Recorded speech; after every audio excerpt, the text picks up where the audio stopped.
नमस्कार दोस्तों। मेरे ओपीडी में बहुत सारे ऐसे पेशेंट्स आते हैं जिनको कि पाइलोनोडल साइनस या फिस्टुला होता है और वो बार बार होता है। सर्जरी भी करवाई, फिर दोबारा हो जाता है, फिर दोबारा हो जाता है। तो परेशान रहते हैं लोग इस प्रॉब्लम को लेकर के।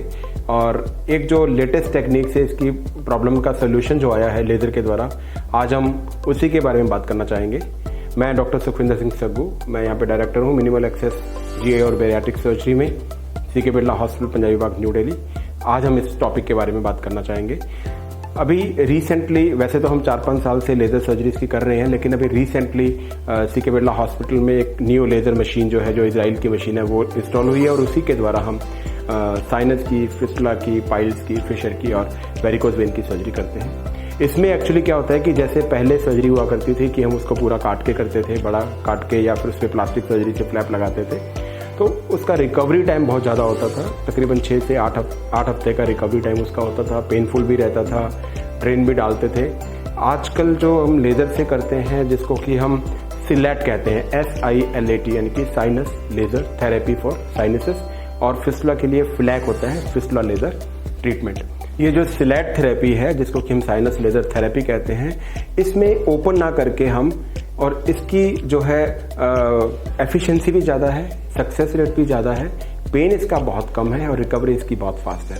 यानी 3-4 दिन में ही आप रिकवर कर सकते हो और 1 हफ्ते में अपना जॉब ज्वाइन कर सकते हो। आपको ज़्यादा अपना जॉब एब्सटिनेंस की इसमें ज़रूरत होती नहीं है। और एक्चुअल में इसमें 4-5 स्टेप में सर्जरी करी जाती है। सबसे पहला जो स्टेप होता है कि हम देखते हैं कि ये ट्रैक कहाँ पे है। वैसे MRI हमें बताता है कि ट्रैक कहाँ पे है, लेकिन फिर भी हम प्रोबिंग करके ट्रैक देखते हैं कि ट्रैक का एक्सटेंट कहाँ तक है।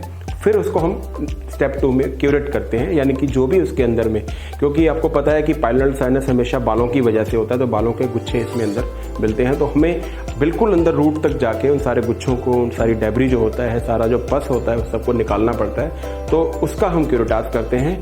स्टेप 3 में उसको हम इरिगेट करते हैं बीटाडीन हाइड्रोजन पेरोक्साइड और नॉर्मल सलाइन के द्वारा उसको अंदर से क्लीनिंग करते हैं, वॉशिंग करते हैं। और 4 नंबर स्टेप में हम उसकी स्कोपी करते हैं, यानी कि हम साइनस के अंदर जाते हैं, जिसको हम साइनोस्कोपी कहते हैं। उसको अंदर से कैमरे में देखते हैं कि इसमें कोई भी ऐसा बाल तो रह नहीं गया है, या उसमें कोई डेब्री तो बच नहीं गया है जिसकी वजह से दोबारा होने के चांस होते हैं। तो पूरा हम मेक श्योर करते हैं कि there should not be any debris और एनी हेयर इनसाइड और any foreign body inside the track that would be responsible for the recurrence. तो सारा क्लीन करने के बाद में अब नंबर 5 स्टेप मोस्ट इंपॉर्टेंट होता है, जिसको कि हम कहते हैं कि एक्चुअल लेजर जो है, जो लेजर होता है वो एक फाइबर की तरह लंबा होता है। जो हमारी मशीन है वो 1470 नैनोमीटर 1470 नैनोमीटर पावर पे होती है। 10 और 12 वाट पे हम उसको करते हैं।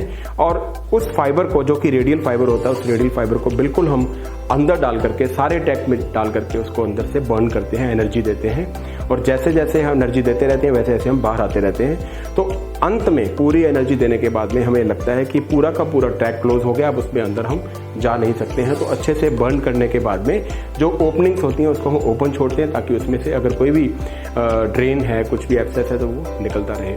तो इस तरह से ये सर्जरी होती है। और बहुत अच्छी बात यह है कि इसमें पेन बिल्कुल रहता नहीं है। पेशेंट को नेक्स्ट डे पेशेंट को हम डिस्चार्ज करते हैं और उसकी रिकवरी उतनी फास्ट हो जाती है। तो ये कुछ ऐसी टेक्निक्स हैं जो कि मेरे ख्याल से ब्लेसिंग्स है हमारे लिए। अगर आपको किसी को भी इस तरह की कोई प्रॉब्लम है, साइनस की या फिस्टुला की, तो आप आ सकते हैं, कंसल्ट कर सकते हैं हमारी टीम से। सेकंड ओपिनियन भी लेना चाहते हैं तो वो भी ले सकते हैं, ताकि आप एक अच्छी एडवाइस ले सकें और फिर आप डिसाइड कर सकें। Thank you.